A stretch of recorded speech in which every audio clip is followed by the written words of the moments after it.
yan booy. booy ma tudd yooyu noonu xam nga booy ñii nii. mais Big Paco est-ce que sa morom. morom Potu daal la. loo wax. dama ni. yaaw dafa bëri ay caaxaan quoi. xam nga ginnaaw la ngay dëkk ay liiru di kii. waaw. man maa la gën a xamadi fuuf. waaw. bu dee affaire kooba nga jaay maa gënoon waga. yow liir yow dégg nga liir sax lu ñu lay wax de. Big Paco. Big Paco xam la moo ko naqaree lu ma nekk mbaru police ak mbaru gendarme moom xam na ne combat du yombee noonu. te sama policier la. waaw policier la moo mais bu dul loolu xoolal du ñu laale maag moom ndax suñu combat du fi États-Unis combat bi États-Unis la war a doon nga ne gars yi war ma téléphone. ñun dama ne Big Paco suñu combat. mais est-ce que doo ko leeral benn. du ma sa morom. Serigne Dame Mbacke morom par kii yooyu. est-ce que doo ko leeral benn. non kii dama dul morom waaye kii dafay doo ko leeral.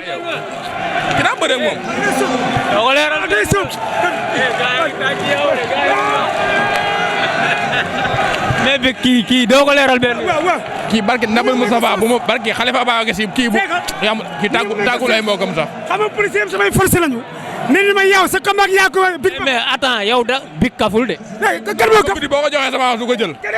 barke Serigne Touba Mbacke diaspora bi barke dem la ma gars yi mujj woo ñu ne ma yow sa combat bi Big Paco États-Unis la gars yi soxla na ko loolu méttiwul. yow da ngay yow nag su boobaa commandant kii lay woo nu ñu ko waxee rek commandant Diallo lay woo waxtaan ak moom ñu ne ko négociation quoi ndax ñun ñëpp daal comme gendarmerie ak policier. waaw xaaral ma ñu doon supporté kon su ma demee laaj ba pare su boobaa après mooy loolu yaa ma gën a xam.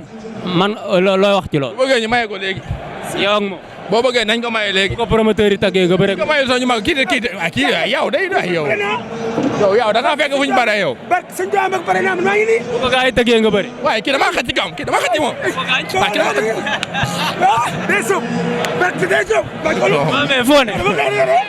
foo ne. dama demoon Dubaay liggéey woon rek doon yokk doole ji. xam nga genre yaaw yi moom bu ñu fi nekkee foog nga xam. dañu gis beneen état quoi. xam nga tey dafa yomb nga gis public bi nii di wax. yomb na. mais kii moom xam na bu tëddee ba nelaw bu nekk Big Paco du jël avance bi. Big Paco yow de barke Serigne Touba Mbacke bu ñu bëroon du ma am doole yaa ngi laaj leen lii du combat non du combat. baax na kay. loolu. baax na mais gars yi nee na. du combat. ay du combat.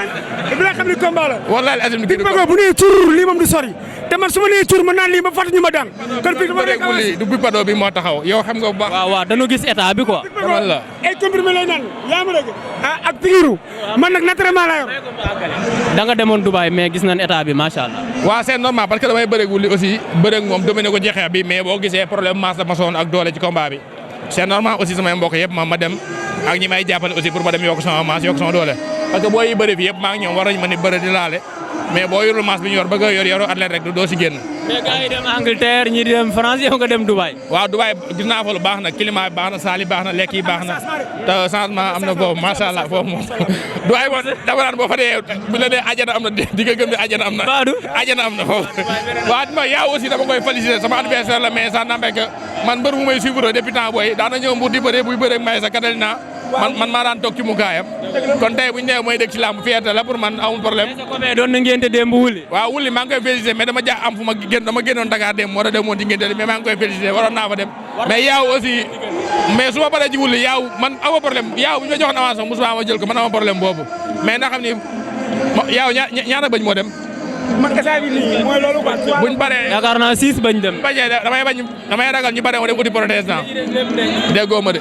waaw c'est xam nga lamb ji dafa war a mën a neex xam nga man tey boo gisee sama combat ak Big Paco mënu woon gaaw xam nga man dama nekkoon nitu gendarme yeeg policier yeeg homme de tenue yeeg yooyu quoi moo taxoon ndax dafa am colère boo xam ne dafa dox sama diggante man ak ñoom moo tax sama combat ak moom mu xawoon jafe mais comme dafa mu doon waa diaspora yi ñoo ngi koy laaj man daa maa ngi leen di déglu mais combat bu Sénégal fii moom waru mën a nekk ndaxte xam nga boo nekkee mbëri police nga bëri policier foog tool yi dina bëri quoi waaye nag maa ngi nuyu ñoom As Ndaw borom Mbacke ñoom As Ndaw trésor ñoom Mbacke Samb ak ñoom Koulibaly Port ñoom Aldo bon di sant sama sëriñ bu baax nag di sant nag Seydina Mohamed sallallahu alayhi wasallam sang yi ndaxte comme damaa génnee soliga laa ilaaha illa Rasulullah sallallahu alayhi wasallam gone yi bëgg ma di ko roy léegi ma indi nag maa ngi sant sang yi muy Seydina Mohamed sallallahu alayhi wasallam barke sëñ Bamba di nuyu nag président ASC ñaari tali Djibril Wade ak président Samsam Toura Seydou Diallo am naa combat nag le 14 laa war a bëree Kaolack nangaan ñoom ci man production ak jàppale production ñoo dëgg sama combat maa yaaw jàll bu Kaolack moo tax temps yëpp mu nekk sa à forme barke